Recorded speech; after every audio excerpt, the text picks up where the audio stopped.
Hey, lately I found so many interesting information on melatonin that I decided to make a video about it. Here it is. I'll read you a bit about melatonin. Melatonin is a master hormone secreted by the pineal gland that regulates a number of the body's functions and life cycles, including the onset of puberty. It is stimulated by darkness and suppressed by light. Production decreases with age when the pineal gland becomes worn out and calcified, which may explain why older people have insomnia. Some elderly people lose their ability to produce it altogether. Okay. But the interesting part is the effects. It regulates the body's clock, so it can be effectively used to treat insomnia, jet lag, and depression. Unlike sleeping pills, it doesn't interfere with REM sleep, the dream state, and leave the individual feeling groggy upon waking. And it resets the body's clock rather than just knocking the person out. So, in other words, it is better than sleeping pills.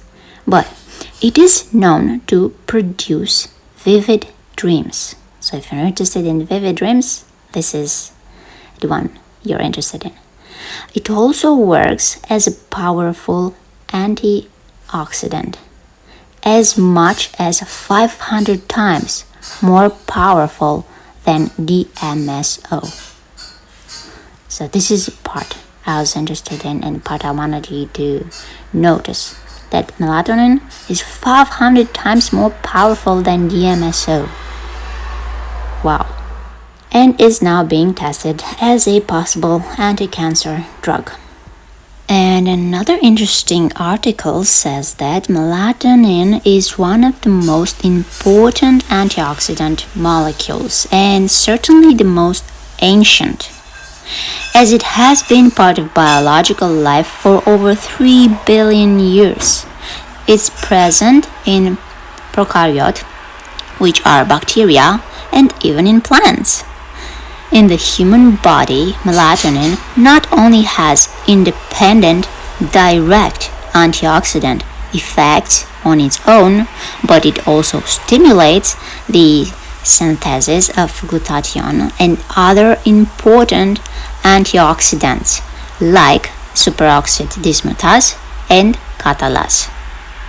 Mitochondrial melatonin production is one of the reasons why regular sun exposure is so crucial. The near-infrared spectrum, when hitting the skin, trigger the generation of melatonin in your mitochondria. So that means the reason why you have to expose yourself to the sun during the day is that so you can produce melatonin during the night. Considering melatonin's function within the mitochondria and the fact that mitochondrial dysfunction is a hallmark of most chronic disease, it makes sense that melatonin would be helpful against a number of different diseases, including the two most common, heart disease and cancer. Melatonin and methylene blue belong in every emergency medical kit. In cases of an acute heart attack or stroke, melatonin can help limit the damage, while methylene blue augments cytochromes to allow the continued production of ATP even without the use of oxygen, which also helps minimize cell death and tissue damage.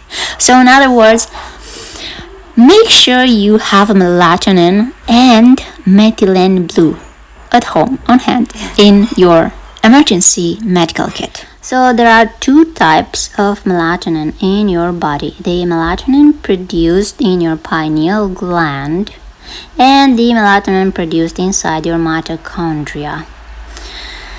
The melatonin that your mitochondria produces does not escape your mitochondria. It does not go into your blood. So you're not going to directly increase your blood or serum level of melatonin by sun exposure. But bright sun exposure around solar noon will indirectly help your pineal gland to produce melatonin during the night. So it is important to understand that your blood level of melatonin is indicative of the melatonin produced in your pineal gland or oral supplementation. Melatonin produced by your pineal gland cannot enter into the mitochondria, which is why it is so important to get regular sun exposure. So in other words, melatonin production in the pineal gland is highly rhythmic, depending on the light-dark cycle. This is not true for melatonin in mitochondria. It's not cyclic. It's not impacted by the light-dark environment. It may be affected by certain wavelength of energy, but it's not affected by the light-dark environment.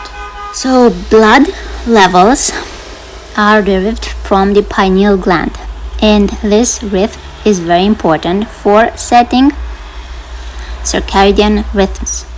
In other words, the function of that melatonin is quite different from the function of the mitochondrial produced melatonin. It sets the rhythm. Oral supplementation, however, can enter into your cells and mitochondria. Identifying the specific wavelength that trigger melatonin production can be tricky, but generally speaking, it's likely to be the range between 800 to 1000 nanometers. This range of near-infrared is invisible and has the ability to penetrate tissue. Visible wavelengths generally do not penetrate the skin and therefore cannot stimulate your mitochondria. Anytime your skin is exposed to natural sunlight, however, you can be sure you are receiving the necessary wavelength of near-infrared to generate melatonin in your mitochondria. When indoors, under artificial light, you can be certain you are not getting any. This is because most window glass is low E and filters out a good portion of the near-infrared. So even sitting near a window is not going to provide you with this benefit. To compensate for time spent indoors, I use a 250 watt photo beam near-infrared bulb from sauna space in my office. I keep it lit when I'm in my office and have my shirt off. Considering most people spend most of their days indoors, mitochondrial melatonin deficiency is likely rampant. And since many also do not get enough sleep, they also have a deficiency in the melatonin synthesized in the pineal gland in response to darkness. This person says, if I had a heart attack and I had melatonin on my person, I would take melatonin. The question is how much. This is not a recommendation to any of your patients, but I would not be hesitant about taking 50 milligrams at the time and some subsequently for the next 24 hours, even during the day, because you don't want to lose any more heart cells than is absolutely necessary.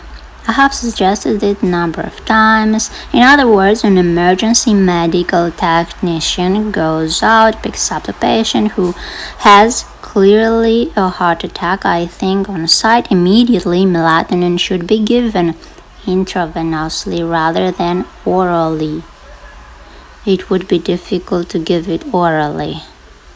That would be my recommendation. Well, I think people can take it anyway.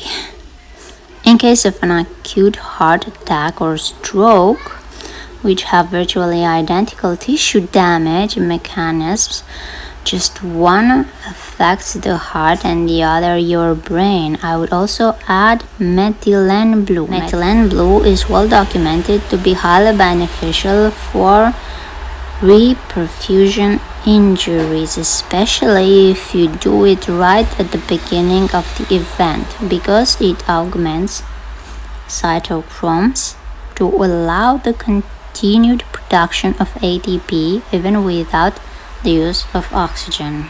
So together methylene blue and melatonin could act as 1-2 punch.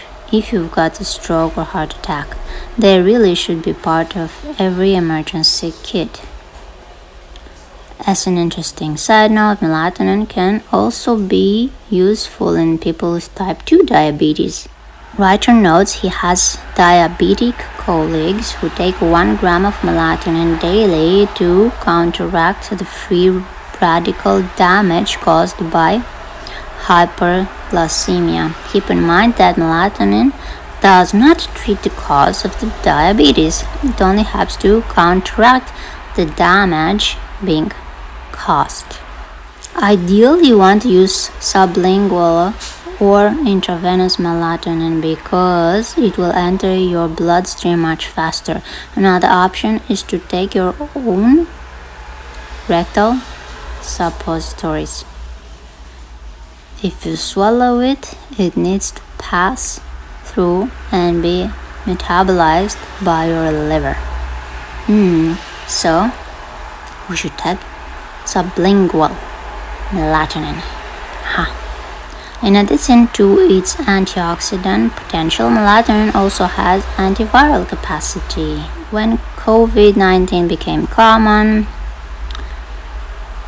he started giving 1 milligram per kilogram of body weight once a day for about 5 days. At the time of diagnosis, he has now treated more than 2,000 patients very successfully with melatonin. So 1 milligram per kilogram of body weight once a day. Whoa, that's a lot. So to summarize, if you have symptoms of COVID, you could consider taking oral or sublingual melatonin 30 to 45 minutes before bedtime. First thing in the morning at 10 a.m. and again at 4 p.m. You clearly want to avoid it a few hours before and after solar noon, as taking supplementation during that time will likely impair pineal nighttime melatonin secretion. Okay, so you'd better take it at night. Slow-release melatonin has not been widely studied, and he does not recommend it. The link between metabolic flexibility, melatonin, and cancer. One of the reasons why cancer is so prevalent likely has to do with the fact that 93% of Americans are metabolically inflexible and cannot seamlessly transition between burning carbs and fats for fuel. Glucose, which is sugar, is one of the primary fuels that most people have. But if you're cardio-metabolically healthy and can burn fat, you can effectively bypass that defect. This is why I would strongly encourage each and every one of you to regularly engage in 2 activities the rest of your life. First, expose as much of your skin as you can to an hour of sunshine a day around solar noon. Second, you have to eliminate all seed oils from your diet, as excess seed oils are the primary reason why most people are metabolically inflexible. While the average person's consumption of this oil is around 25 to 30% of total daily calories, it should only be around 1 to 2%. Minus 1.5. Okay.